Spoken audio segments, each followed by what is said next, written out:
Welcome boys and girls, Costin here with a campaign guide for Ikit Claw in Total War Warhammer 3 Immortal Empires.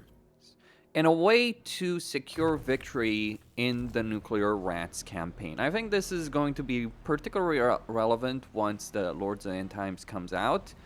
And there might be some changes around the map around here. Certainly Skaven Black could use some changes. The entire map could use some changes. Ikit Claw has an annoying campaign structure. The reason he has an annoying campaign structure is he has Skaven Blight as a tier 1 settlement that's in a single region province. He starts at war with Estalia, who is also the starting enemy of Mogr. So you're kind of not just fighting a faction, you're also racing before Mogr wipes them out. Because he won't just destroy them, he will obliterate all of their settlements. That's the thing about fighting beasts, about dealing with beastmen. They can be that annoying factor. Now, right off the bat, you actually do have a choice in how you approach this. You could ignore Estalia. That is not an ideal scenario. The reason it's not an ideal scenario is, one, this particular province can be fairly safe and very useful for you from an economic standpoint. Two, Mogr is likely to declare war on you if you ignore him. And so you don't want to leave Mogr alone. By fighting Estalia and helping him out, you are increasing some kind of level of diplomatic relationship with him. Now, Mogr most likely will then end up fighting the Fey Enchantress. The problem is, and this is where it gets tricky, he'll always take that settlement there. And the real concern is, will he take Magritta? Because that's where things get, let's just say, frustrating to tackle. You used to be with previous AI behavior, and without minor faction potential, it still could be the case. But it used to be that what Mogr would do is this army right here would march against Mogr on the end turn. He would wipe it out because he's freaking Mogr. And then he would destroy this capital on turn 2. That behavior, at least on Legendary difficulty, has been changed. Keep in mind that I record my videos on Legendary difficulty. The only mod I have enabled is Toggle Flag of War, and that's just to showcase the map for you guys. That no longer happens. That army actually stays defensive. I'm going to use the Forbidden Workshop to get weapon teams and to get Endless Drum right there. We also have an additional one with respect to warp fuel. What do you want to do with that? Well, there's all kinds of things that you can deal with that. For my part, you could go with Warpfire Thrower. You could upgrade Doom Wheels, though I'm not too fond of Doom Wheels. I prefer, to some extent, Doom Flares. Like, Doom Wheels are useful against certain types of enemies. You could also just go with Doom Rockets will cause damage over time, or chance to recover warp fuel after using a warp rocket in battle, because you will be using one in battle, and you do start with one, and your workshop requires you to use one in a battle. So keep that aspect in mind when you're dealing with that. I would also recommend getting a Warlock Master right here. And that's because one of those objectives does require a higher level Warlock Master. You also want to get Rattling Warrens for the growth. You also want to keep this building for the food research rate. It's useless from a recruitment standpoint. Now, some people, the way they operate with regards to Ikit Claw's entire campaign dynamics is they try and just rush. Okay, so that's kind of an expected outcome, I guess. Mogr tried to attack there. He failed. We now get to take advantage of that situation. And yeah, just take over the settlement. I mean, that's the thing. Keep in mind, this is Legendary very hard. AI stats modifier set to neutral. These things can and will change, but I really do need to take this battle out right now, or I need to deal with Mogr, because he will then destroy that specific settlement if I let him. I'm not sure if he will attack it, Settlements do have an auto-resolve benefit, but this is the thing. You definitely want to rush for Margarita. The minor settlement doesn't matter as much, and in fact, we could destroy Mogr very easily. But this is the point. This is the one battle that actually has relevance. Now, how do you win this battle without taking mass casualties? Because obviously, if you try and just rush the gates right there, you will lose a lot. But if you wait, if you don't attack right here, you will also lose because Mogr will take that minor settlement. So you do need to both fight the battle, win the battle with minimal casualties. Well, it's about finding a section of the walls that you can attack and also driving a wedge between yourself and the AI. Like, you can see that there's these kind of zones, as I've mentioned in a separate video, that you can use as a bit of an advantage, and we can also use the nuke if absolutely needed.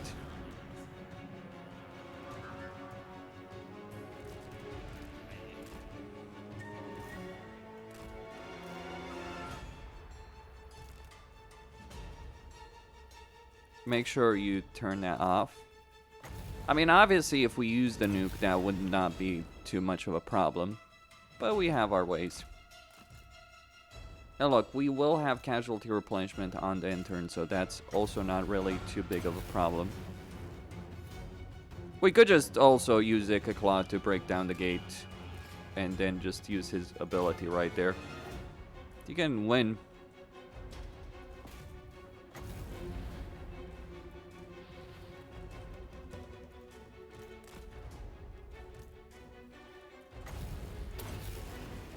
Lightning Storm is a heck of an ability.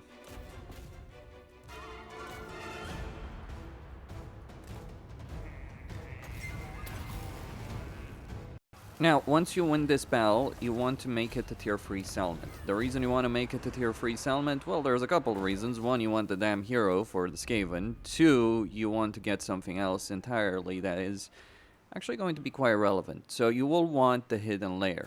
You might also want the port to upgrade it, but that's less of a relevant thing.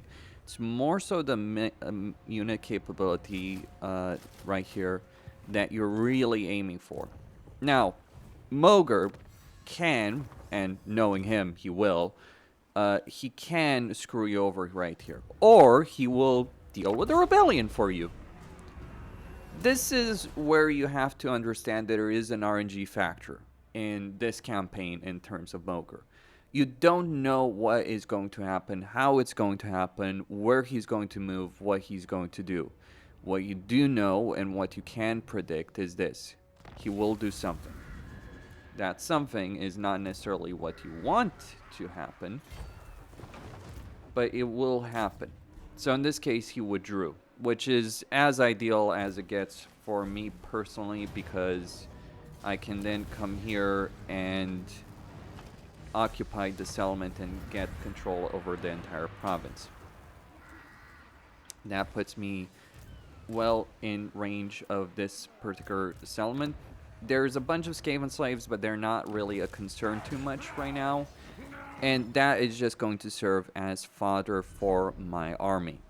We get some control here, and we get some more fire throwers and warp grinders. We are aiming for that. Like, the reason we aren't doing that in the main settlement is because we want that in Skaven Blight itself. Obviously, the special building right there can also provide it as well. But we want to get the warp grinders. The reason we want this building here is because, well, Skaven Blight has more limited recruitment in certain ways. So, and it will grow slower. That's relevant from the perspective that you want to increase hero capacity right here in Margarita and Estalia, and you want to actually recruit warp grinders and fire throwers in Skaven Blight. Why is that relevant? Well, you want warp fire throwers because they're really damn good in auto-resolve. You want warp grinders because they're really good support units for the kind of line holding capability that you're aiming for as Ikit Claw. It's all that kind of connection capability. And by the way, the kind of units you get in a rebellion, just worth the mention, they do depend significantly on the kind of unit recruitment structures that you do have already existing in a province. So right here, it's a bunch of Skaven slaves, so not really a deal. Now, you might ask, okay, so you dealt with all of that, when next? Well, next we go deal with Mogr. I mean, this is the part that people don't get. Mogr is not your friend. He's not even remotely close to your friend. And you want to deal with him right here before he becomes a problem. And he will definitely become a problem. Make sure you get always more besides as a trait. And look, I am not necessarily the fondest guy of burying things in rats, but sometimes you just gotta go with the damn flow. So we go with Skaven slave slingers right there. Warforged armor. Like, I know I've always argued in favor of more elite Skaven armies, but sometimes just drowning people in rats is a perfectly viable, reasonable, and legitimate strategy, especially when paired with the idea that you have tons of very useful stuff that you can use. So we are just going to get Skaven slave slingers. And look, actually we're just getting Skaven slaves and just some Night Runner slingers. Combination of elite units and weak units just for chaff. The more units you have, the more, like, you have numbers. Use them. Use those numbers to your advantage. Destroy Mogr. You can then eventually, once you get more money and your economy stabilizes, you can then eventually get the kind of military capability that you do want. So in this case, we can deal with Mogr. He's besieging that settlement. He's got an army right there. We can just literally raze it to the ground. And that is what we are actually going to do right there. I mean, we don't care if we lose a ton of Skaven slaves, do we? That's a nice thing about Skaven slaves. Kind of don't give a shit if you lose all of them.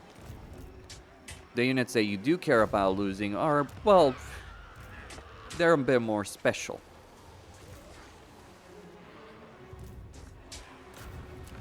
And in this case, we will take the settlement. We will get an engineer.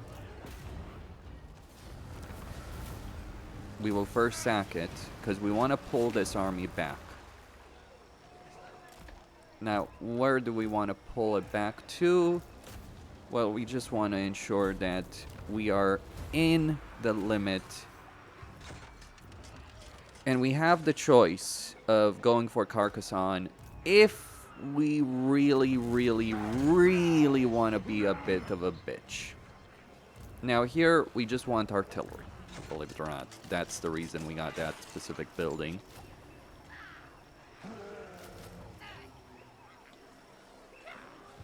We just want the artillery capability right there. And we're going to deal with everything right here in a bit. Or we could skip past some of these units and start marching that army to start getting more fire throwers and get rid of the Skaven slaves. Disposable, easy, simple. That gets the job done. We got 3 heroes. And remember, our goal is to deal with the Fey Enchantress. Our goal inherently is also to burn Lorem to a crisp. Or get Grom the Paunch. So the way I'm doing things right here is not necessarily pre-planned. Like, I didn't write the script for this video. I'm reacting to the dynamics of the campaign as they currently exist at the moment. And those dynamics favor an approach that is based on a certain level of understanding. Alright, so we can sell Montenas for a defensive alliance right there, and we can deal with Mogr. Though, before we deal with Mogr, before we pick that particular fight, we gotta be careful about 2 things. We might want to be careful about, like, the kind of situation that he's going to do. keeping Estalia alive seems a bit ridiculous, but at the same time, you might be surprised to know that Skaven actually do benefit from having allies.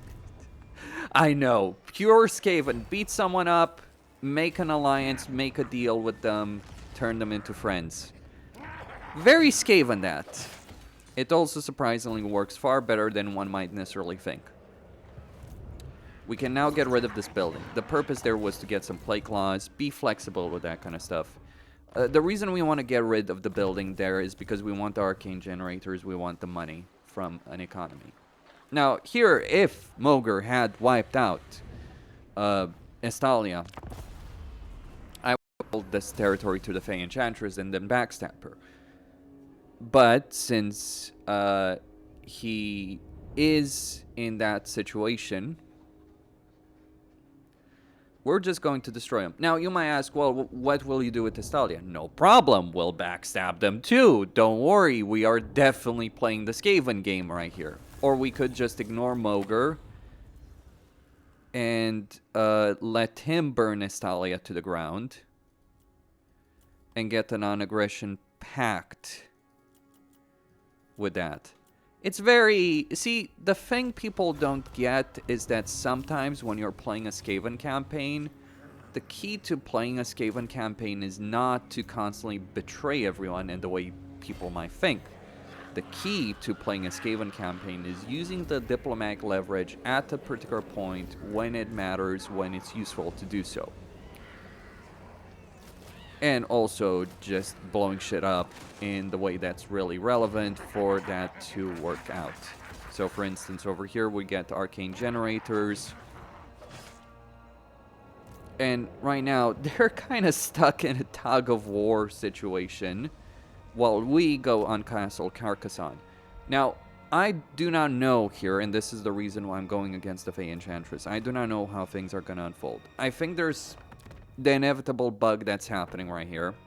This is unmodded, except the Fog of War. You can see that Ernessa and Estalia are just kind of like dancing around each other. Sometimes they wipe each other very fast out. Sometimes they waste turn after turn dealing with this shit. I don't care, really, either way. Estalia is finished. So, and look, sometimes it works in your favor. Sometimes these prolonged engagements actually blow up against you. It's hard to say, dependent on the situation. Gotta react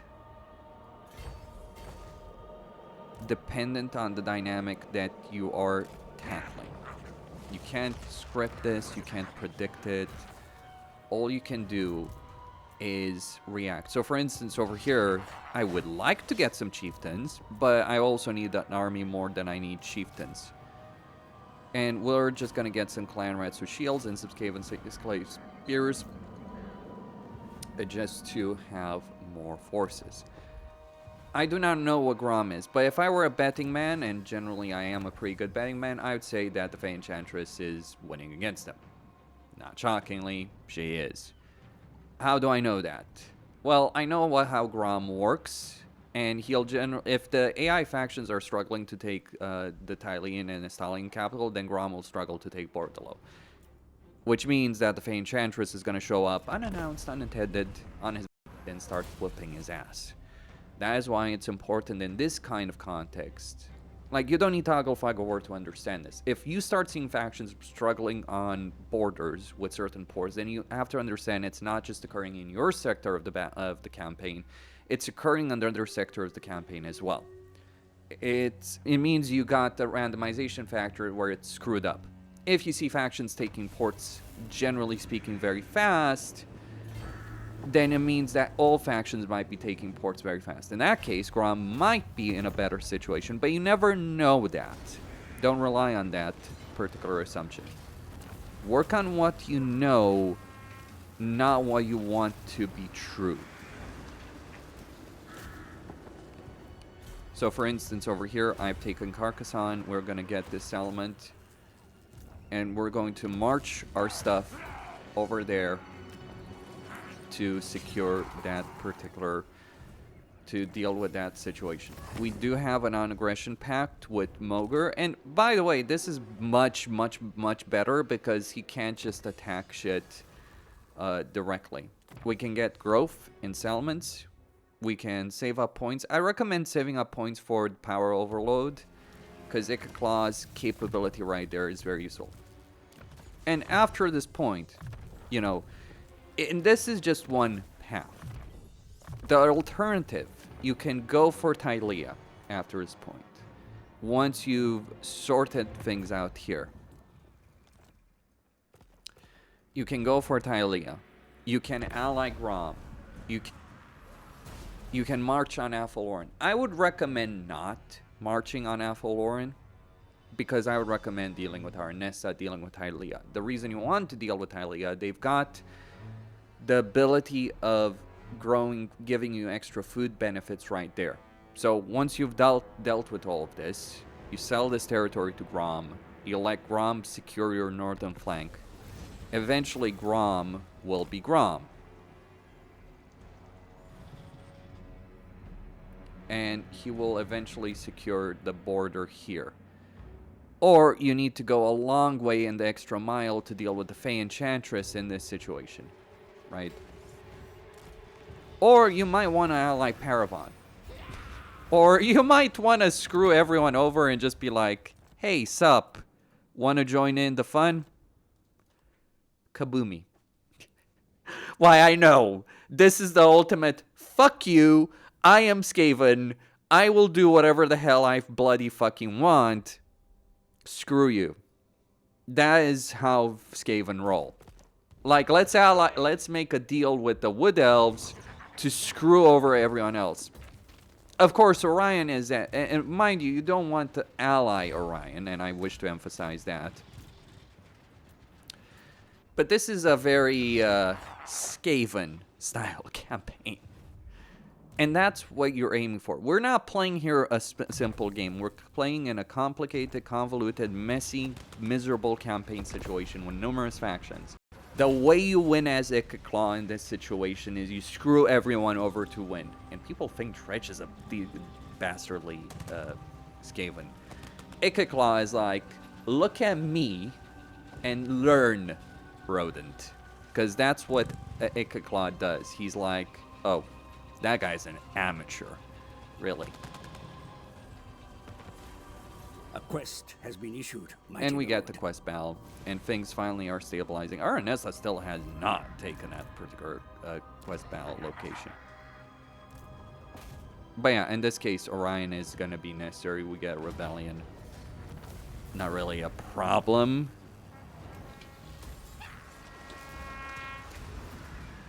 I personally prefer to ally Grom, though, from my perspective, by the way. The reason I prefer to ally Grom is because Grom is the better ally in a campaign.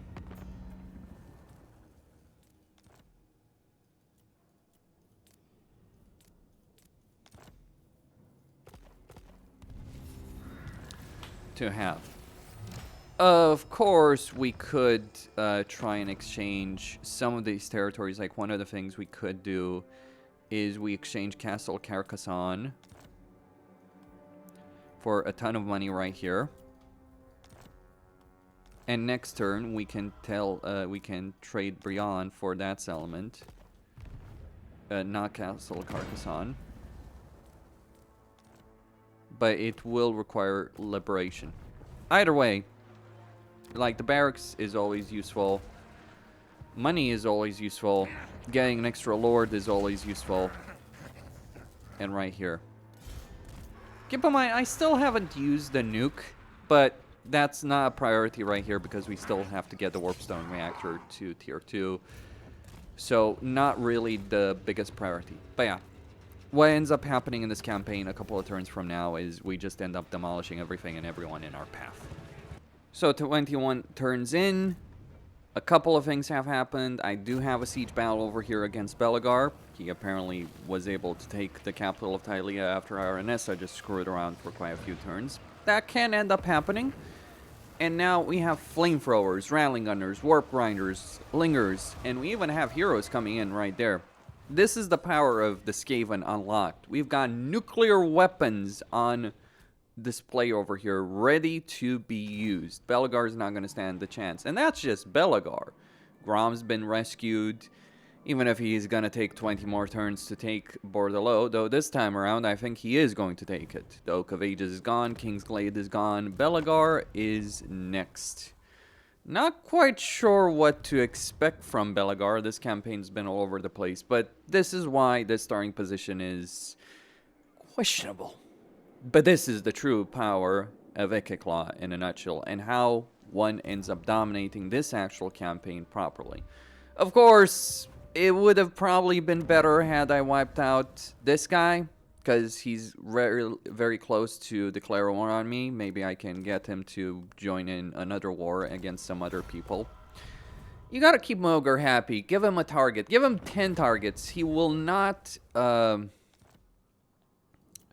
Give him a target, give him 10 targets, give him something to do that will keep him busy. Because as long as he's kept busy, is as long as he'll leave you the heck alone. So over there, just a minor faction. If he doesn't have a target, well, beastmen are beastmen. But this is the path to dominance as Ikit Claw. Or at least one path. Of course, alternatively, you could just say, screw it, I'm not going to bother with Estalia or Carcassonne. Keep in mind that's part of your victory conditions to deal with Carcassonne. And if you ignore them early on, they certainly will come in knocking. And you can go for Belegar directly.